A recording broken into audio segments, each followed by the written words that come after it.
Salut tout le monde, je vais faire comme tous les autres youtubeurs et sortir mon petit bilan 2019.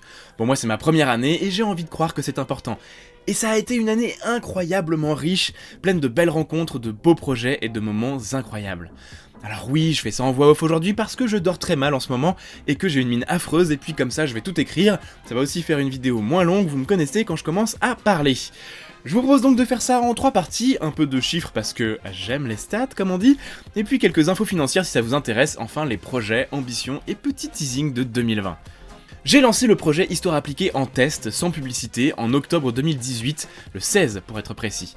Je voulais voir si ça m'intéressait comme activité, si je pouvais en faire quelque chose. À Noël, j'avais 465 abonnés, 3400 vues cumulées et 254 heures de visionnées. Et j'avais également une chose essentielle, l'envie d'aller beaucoup plus loin. A partir de janvier, je me suis donc engagé pleinement dans ce projet.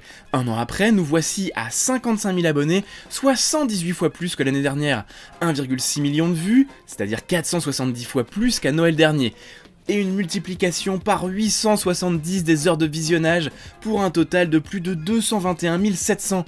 Je vous avoue que j'ai encore du mal à réaliser que cela représente plus de 25 ans de visionnage. La vidéo qui a le plus fonctionné évidemment, c'est sauter sur un mur de bouclier. En 6 mois, cette vidéo qui était juste un petit truc vite fait entre deux sorties de reconstitution, elle est allée chercher les 225 000 vues. Pour une chaîne comme la mienne, c'est considérable. Elle a été publiée fin juillet, et YouTube à ce moment-là a décidé que la chaîne valait le coup et l'a recommandée, et me voilà 2 semaines après passant de 2000 abonnés à 25 000. Inimaginable, jusqu'à 3500 abonnés en plus par jour, des milliers de commentaires, des dizaines de messages, l'été a été super chaud. Ensuite on a 181 000 vues en 5 mois pour Nager en armure, c'est énorme aussi, et sur la 3ème place du podium on retrouve le pilote de la réserve sur 300 avec ses 121 000 vues tout de même en un an. 80% de mon public est français, 6% belge, 6% suisse et 3% de canadiens qui sont probablement plutôt des québécois puisque mes vidéos sont en français. Il faut ajouter qu'en plus de ces 4-là, Histoire appliquée est visionnée dans 41 pays dans le monde.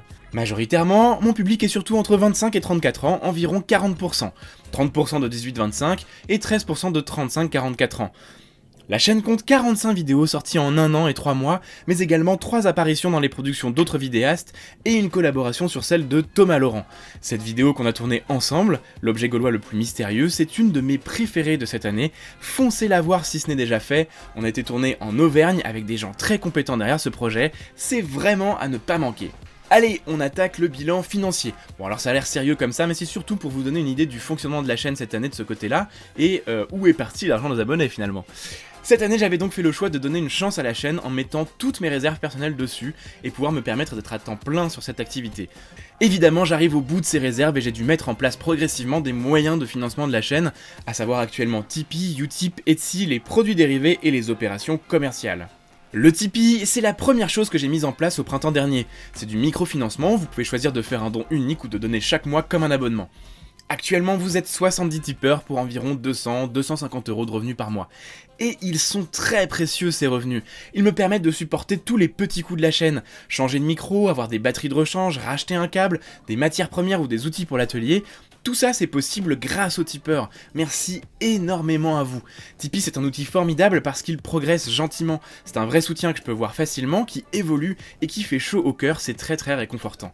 N'hésitez pas à participer évidemment si vous en avez envie, et si vous le pouvez, si à peine 5% des abonnés donnaient 1 € par mois, la chaîne serait actuellement entièrement autofinancée. Et puis je dis ça, mais pour les tipeurs, j'ai annoncé qu'il y aurait un concours de mise en place dans quelques mois pour gagner des objets historiques ainsi qu'un épisode spécial de la réserve qui ne sera accessible qu'à eux seuls. Du coup, à vous de jouer. Ensuite, le Utip a été mis en place cet été. Le principe c'est que vous choisissez de regarder de la publicité dont les revenus me reviennent. Cela vous demande seulement un peu de votre temps. Pour le moment, le Utip rapporte environ 4 à 25 € par mois et est combiné avec le Tipeee pour les petits coûts de fonctionnement. Là encore, c'est vraiment important comme soutien. Merci beaucoup aux Utipeurs. Le Etsy, c'était ma petite originalité à moi, une boutique pour vendre des objets sortis de mon atelier. J'ai fait ce petit test depuis 3 mois, cela a particulièrement bien fonctionné, une vingtaine d'objets vendus jusqu'à présent, et un gros succès pour les couteaux gaulois. L'année prochaine, je vais mettre un peu plus d'objets en ligne et plus variés. Je travaille actuellement sur des sacs vikings dont vous me direz des nouvelles.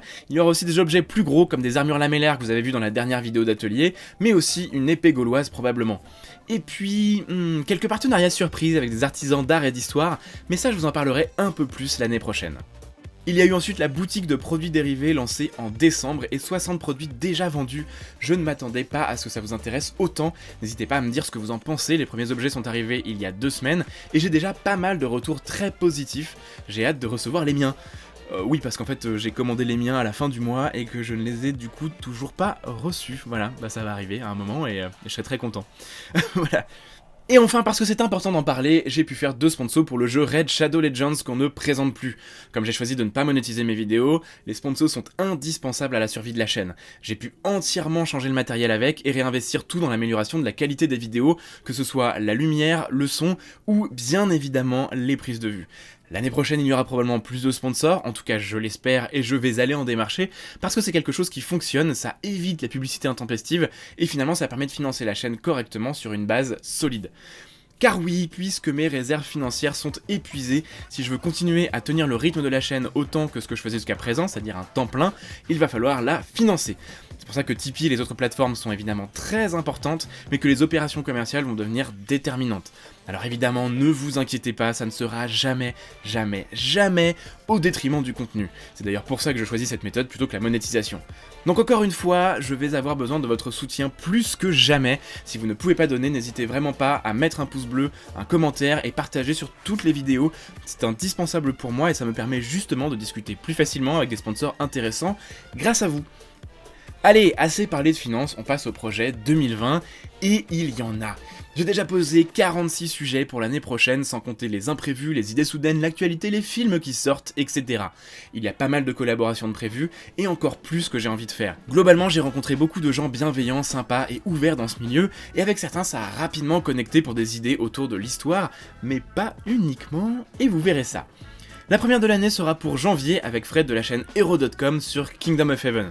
Alors on vous l'a pas mal teasé et on a écrit non pas un, mais 2 épisodes qui sortiront en même temps, on espère que ça vous plaira bien entendu.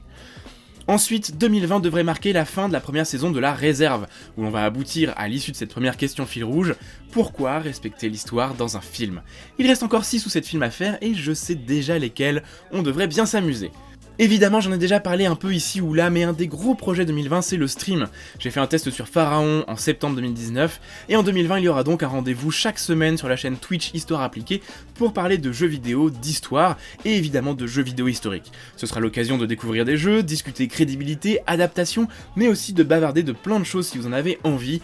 N'hésitez pas à aller vous abonner dès maintenant pour ne pas louper ça, le lien est dans la description. En 2020, j'aimerais aussi faire plus du programme de base Histoire Appliquée, celui où on allume du feu, où on fabrique des aiguilles ou des tablettes d'argile. C'était censé être l'émission principale, et finalement, c'est ce que je fais le moins. C'est aussi parce que c'est toujours plus difficile à mettre en place et à produire, mais je me suis organisé pour en faire plus en 2020, et j'ai quelques commandes qui sont parties chez des artisans exprès, ainsi que quelques rendez-vous dans des sites historiques pour ça. Affaire à suivre.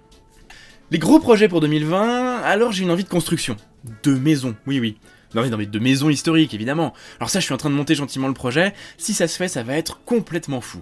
J'aimerais aussi investir dans une caméra à grande vitesse et de la gélatine balistique pour vous montrer un peu au ralenti l'effet de projectiles d'arc, d'arbalètes, d'armes à poudre noire, etc.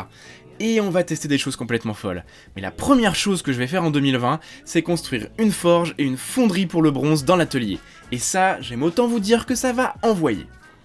Enfin, un petit mot réseaux sociaux pour finir. Sur Twitter, vous êtes presque 7000 et ce, en un an. Ce sont souvent les threads qui ramènent le plus de nouveaux followers et c'est assez incroyable ce qu'on peut trouver sur ce réseau. Quand on fait attention à qui on suit, ne pas rentrer dans les débats stériles et tâcher de partager de l'information. En tout cas, moi j'y apprends toujours énormément. L'année prochaine, je vais développer aussi énormément Instagram avec de jolies images d'objets historiques et de mèmes. Ça vous plaît bien quand je fais ça, donc on va continuer.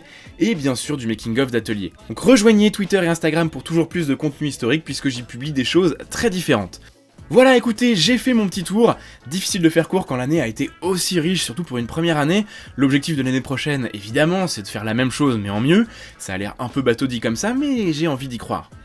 Merci énormément encore pour votre soutien et vos messages, vos commentaires et vos likes, ce projet est incroyable et j'espère pouvoir le mener à bien encore longtemps.